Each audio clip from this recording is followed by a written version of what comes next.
अस्सलाम वालेकुम नाज़रीन, सराबर खताब से मुखातिब है। पाकिस्तान में एक बॉम्बशेल खबर है, बल्कि आप यूं कह सकते हैं कि 2-2.5 साल जो पाकिस्तान के अंदर घमासान की जंग हुई है, जो तबाही मची है, उसके अंदर पाकिस्तान का निज़ाम मुकम्मल तौर पर क्रैक कर गया है, कोलैप्स कर गया है।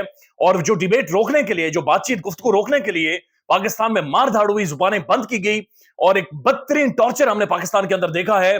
वो अब डिबेट इतनी बड़ी हो गई है और इतनी खुलकर हो गई है कि इसके बारे में पहले गुमान भी नहीं किया जा सकता था, ना ही सोचा जा सकता था।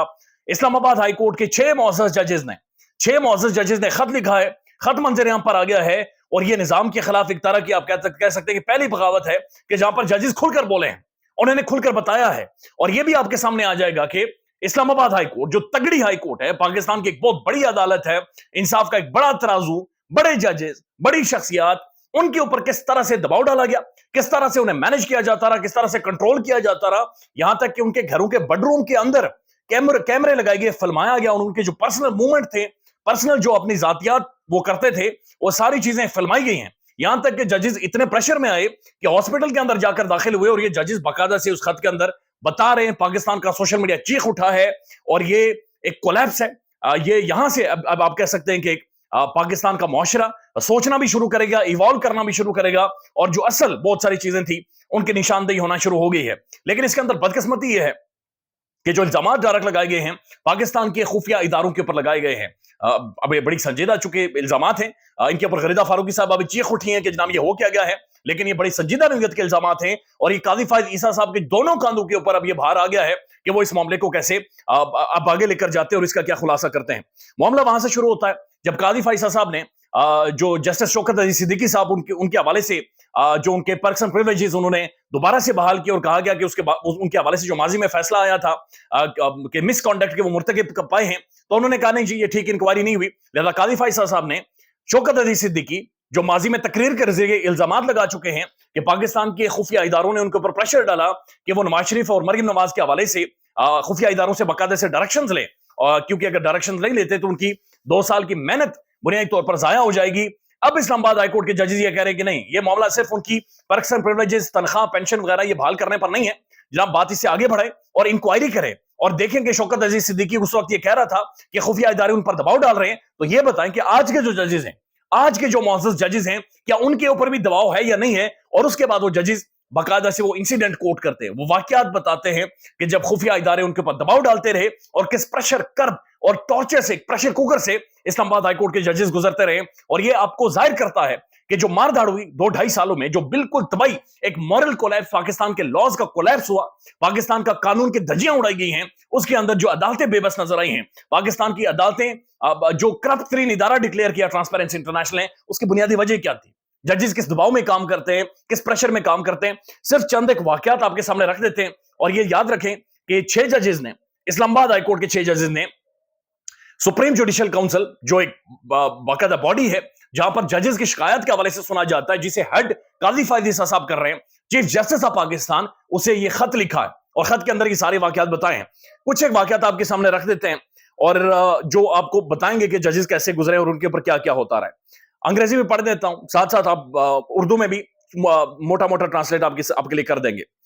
There emerged a difference of opinion between the members of the bench hearing the case of titled Mohammad Sajid विसेस इमरान अहमद खान न्याजी। टेरियन वाइट का केस है और ये बुनियादी तौर पर इमरान खान को गंदा करने के लिए केस बनाया गया था कि इमरान खान की एक नाजायज बेटी है। तो वो कहते हैं कि जजेस में एक डिफरेंस ऑफ ओपिनियन आ गया। जजेस में जो बेंच इस सारे मामले को सुन रहा था, उनके अंदर डिफरेंस ऑफ ओपिनियन आ गया। The matter was reserve to determine the question of maintainability on 30/3/2023। वो सवाल ये था कि क्या ये पटिशन सुनी जा सकती है या नहीं जा सकती। द प्रिजाइडिंग जज circulated his draft opinion finding the petition maintainable while the other two disagreed with it and wrote a different opinion। 2 जजेस ने इससे इख्तिलाफ किया कि ये पटिशन सुनी ही नहीं जा सकती, लिहाजा इसके ऊपर हमें बातचीत नहीं करनी चाहिए, मेंटेनेबल नहीं है। while the other two judges disagreed, while the other two जो कहते हैं कि जिन 2 जजेस ने डिसएग्री किया इस पटिशन के साथ, उनके ऊपर इतना ज्यादा प्रेशर डाला गया, considerable pressure was brought to bear on the judges who had opined that the petition was not maintainable by operatives of the intelligence agency ISI। बाकायदा इंटर सर्विस इंटेलिजेंस का इसके अंदर नाम लिखा गया है। Through friends and the relatives of these judges, fearing for their security, they sought additional protection for their homes। उन्हें उन पर जजेस पर प्रेशर डाला गया इतना कि उन्हें अपनी फैमिली के लिए और घर के लिए अलग से प्रोटेक्शन लेनी पड़ी। और यहां तक लिखा गया है कि वन ऑफ द जजेस had to be admitted in a hospital due to the high blood pressure caused by the stress. एक जज पर तो इतना ज़हनी दबाव पड़ा कि बंदा हॉस्पिटल के अंदर दाखिल हो गया। यानी जो जज मुनसिफ दबाव की वजह से अस्पताल के अंदर दाखिल हो गया है, मुझे और आपको क्या इंसाफ देगा? यानी खुद ही अंदाजा लगा लें कि इस कदर प्रेशर से सिर्फ ये एक केस की बात हो रही है, एक टेरियान वाइट के केस की बातचीत हो रही है, और ये इमरान खान के ऊपर केस था और खान को गंदा करना था, खान के ऊपर इल्जाम लगाने थे और खान की जातियात को उछालना था। ये वो वाला केस है कि जज लंबा लेट गया कि जनाब मुझे स्ट्रेस हो गई है, मैं सोचने समझने के काबिल नहीं रहा। The matter was brought to the attention of the chief justice Islamabad high court. Islamabad high court के चीफ जस्टिस के नोटिस में भी ये सारा मामला लाया गया। It was also brought to the attention of the then chief justice of Pakistan during a meeting at his residence. ये उस वक्त के चीफ जस्टिस के भी यानी उमर अता बंदियाल साहब के भी सामने लाया गया कि जनाब ये सब कुछ हो रहा है, हम पर दबाव है, हम पर प्रेशर है, हमारे घर वालों पर, हमारे रिलेटिव्स पर, हमारे बच्चे बाहर नहीं जा सकते और ये शदीद तरीन दबाव है। On 3/5/2023, 6 judges of the Islamabad High Court met with the Chief Justice of Islamabad High Court to share their concern, re-effect of the intelligence agencies operated। यानी उन्होंने सब कुछ बताया कि जजेस को, जो बाकायदा जजेस ने जाकर हाई कोर्ट के जज को यह बताया कि जनाब हमारे ऊपर बड़ा दबाव है, बड़ा प्रेशर है, बराए मेहरबानी इसका कोई हल निकालें। उन्होंने क्या हल निकालना था, उसके बाद बताया जाता है ऑन 3/5/2023, ठीक है, इस्लामाबाद हाई कोर्ट इंस्पेक्शन जज for the district east Islamabad reported to the chief justice Islamabad high court. ये इस्लामाबाद हाई कोर्ट के जो डिस्ट्रिक्ट ईस्ट जज हैं, उन्होंने इस्लामाबाद हाई कोर्ट के चीफ जस्टिस को बताया दैट जजेस to the district court were facing intimidation and at least one additional district and the session judge had been threatened and crackers were thrown into his house to intimidate him। कि जो एक session जज है, additional district and session जज, उन्हें धमकियां दी जा रही हैं और यहां तक कि क्रैकर्स उसके घर के अंदर फेंके गए, यानी कि गोला बारूद सुरसुड़ियां उसके घर के अंदर फेंक कर धमाके किए गए, बाकायदा वहां पर खौफ पैदा किया गया उसे डराने के लिए। The matter was also discussed in the presence of all जजेस of Islamabad high court in the tea room. चाय पीते हुए, चाहे रोटी छोटी खाते, समोसे खाते हुए, वो कहते हैं हमने वहां पर भी डिस्कस किया और इस्लामाबाद हाई कोर्ट के जो चीफ जस्टिस हैं वो वहां पर मौजूद थे। The relevant district and session जज overseeing division east was immediately called to Islamabad High Court to verify reports of interference by the operatives of intelligence agencies into the functioning of the district judiciary that he had shared with the inspection judge of the Islamabad High Court। He confirmed such reports। उसने जनाब बाकायदा से ये reports Islamabad high court में आकर ये confirm किए कि बिल्कुल उन्हें इंटिमिडेट किया जा रहा है, उन्हें थ्रेट किया जा रहा है, उन्हें धमकियां दी जा रही हैं। आगे वो मजीद कोट करते हैं, वो कहते हैं ड्यूरिंग द समर ऑफ 2023 की गर्मियों में, समर में, जब मौसम शसम खुल रहा था, फूल छूल खिल रहे थे, वन ऑफ द जजेस of Islamabad high court moved into the official residence provided to him.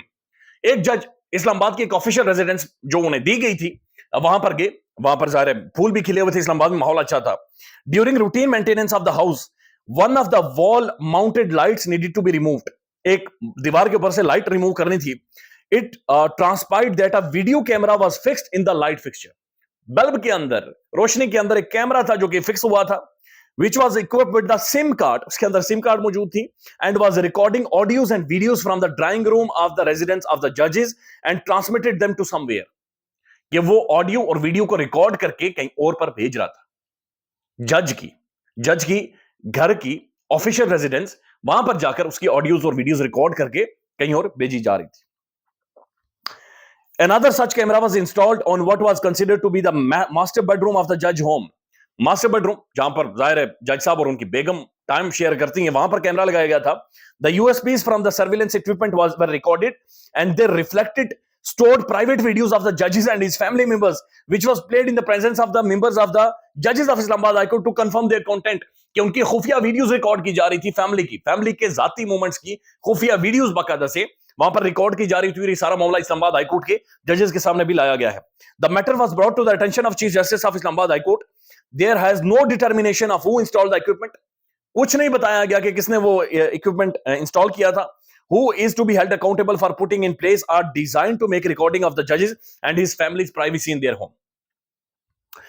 एक और वाकया सुन लें जी, ये बात यहां पर खत्म नहीं होती। इन मई 2023, ये पूरा 2023 का जो साल है उसके अंदर ये बदतरीन ये सारे काम जारी रहे। In May 2023 the brother in law of the जज of Islamabad high court was abducted by the armed man. Islamabad high court के जज का ब्रदर इन लॉ यानी उनका जो दामाद है, बहन का जो शोहर है, उसे उठा लिया गया, अगवा कर लिया गया। He was returned at night approximately 24 घंटों बाद जब वो वापस आया। He subsequently revealed that he was abducted by the individuals who claimed to be operatives of intelligence agencies And after having undertaken surveillance of the members of the judge's family, including his son, had selected the brother-in-law for abduction. वो कह रहे हैं कि पूरी family को ताड़ने के बाद, उनकी रैकी करने के बाद उन्होंने चूज किया कि इनके दामाद को उठाया जाए.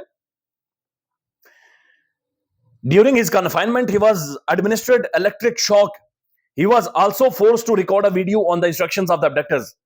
उसे करंट दिए गए बिजली के जज के दामाद को, और फिर उनसे वीडियो भी रिकॉर्ड करवाई गई हैं. And tortured into making false allegations. Subsequently, a complaint was filed और उसके बाद भी जाहिर है कुछ नहीं हुआ और मामला आगे चलते रहे. अब एक और वाकया सुने. On 10/5/2023, again 2023 का एक और वाकया. The judge of the Islamabad High Court sent a letter to the Chief Justice Islamabad High Court recording incidents of the operatives of Khufia Idara seeking to interfere with the judicial matters and requested that appropriate contempt proceedings to be initiated to ensure that Islamabad High Court continues to discharge its functioning without interference of the. तो ये खुलकर उन्होंने लिखा है कि जनाब ये कोई हल निकाला जाए कि पाकिस्तान के अगर इदारे जजेस की के वर्किंग के अंदर अगर वो अपना रोल प्ले कर रहे हैं तो इससे जुडिशरी की जो परफॉर्मेंस है ज़ाहिर मुतासिर हो रही है, जजेस भी मुतासिर हो रहे हैं, फैसले भी मुतासिर हो रहे हैं. इससे पाकिस्तान की जुडिशरी का जो यकीन है वो तो खत्म हो गया. यानी पाकिस्तान को जजेस के ऊपर, अदालतों के ऊपर पाकिस्तान में यकीन ही नहीं रहा. लेकिन ये पाकिस्तान के अहम तरीन हसास इदारों को भी बदनाम कर रही है ये चीज. काजी फैसला साहब को once for all have to decide it कि इस मामले का क्या करना और क्या ये एलिगेशन ठीक है या नहीं है. गलीदा फारूकी साहब ने ट्वीट किया, उनकी चीखें नहीं कर रही हैं, वो समझ नहीं आ रही है. लेकिन उन्हें ये कहना चाहिए कि जनाब इसकी इन्वेस्टिगेशन होनी चाहिए और ये मामला खुलकर सामने आना चाहिए. लेकिन इसके अलावा वो पता नहीं किस फ्रेम ऑफ माइंड में है. हालांकि बड़ी प्रोमिनेंट जर्नलिस्ट हैं, लेकिन गलीदा फारूकी साहब लिखती हैं, आगे लिखा हुआ है जी ब्रैकेट में तमगा इम्तियाज TIB डॉट साथ लिखा गया है. तो तमगा इम्तियाज गलीदा फारूकी साहब लिखती हैं, 6 जजेस के लिखे गए खत के हकीकत और सच्चाई जानने के लिए इतना ही काफी है कि बस ये देख लिया जाए कि कौन सी मखसूस सियासी जमात के पैरोकार, हरकारे और मीडियाई, सोशल मीडियाई गमाश्ते इसे फैलाने और दिफा करने में पेश है. यानी एक जर्नलिस्ट का कहना चाहिए कि जनाब इसे इन्वेस्टिगेट करें, मामला खुलकर सामने आए. लेकिन इसमें भी वो खुन्नस निकाल रही हैं और कह रही हैं कि इस्लामाबाद हाईकोर्ट के जजेस ने जो लेटर लिखा है ये देखें, सेलिब्रेट कौन कर रहा है, इसके बारे में बातचीत कौन कर रहा है, लिहाजा इसे डिसमिस कर दें और इसे रद्दी की टोकरी में फेंक. This is how our may be Pakistan के तमगा इम्तियाज सोचते हैं. ख्याल रखिएगा अपना. अल्लाह हाफिज.